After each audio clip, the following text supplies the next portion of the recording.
Ireland, যুক্তরাজ্য, পর্তুগালে ৩ দেশ নিয়ে এবারের ১০০ বলের ক্রিকেট টুর্নামেন্ট। এর আগে 2টি টুর্নামেন্টে চ্যাম্পিয়ন হয় আয়ারল্যান্ডের বাংলাদেশি ক্রিকেটাররা।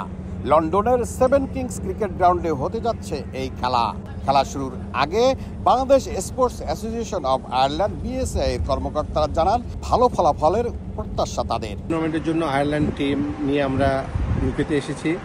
আমরা আশা করি যে সুন্দর একটা সৌহার্দ্যমূলক পরিবেশে আমাদের এই ক্রিকেট টুর্নামেন্ট অনুষ্ঠিত হবে এবং আমরা ভালো করব বলে আশা করছি। এই খেলাটা আমরা খুব প্রস্তুতভাবে আসছি এবং ঠিকঠাক মতো প্লেয়ার নিয়ে আসছি এবং ইনশাল্লাহ আমরা তৃতীয়বার এবারও চ্যাম্পিয়ন হওয়ার চিন্তাভাবনা করছি।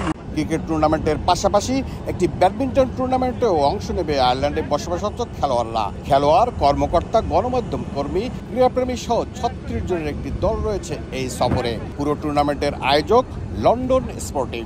আয়ারল্যান্ড থেকে লন্ডন এসে পৌঁছেছে আয়ারল্যান্ডের বাংলাদেশ ক্রিকেট দল।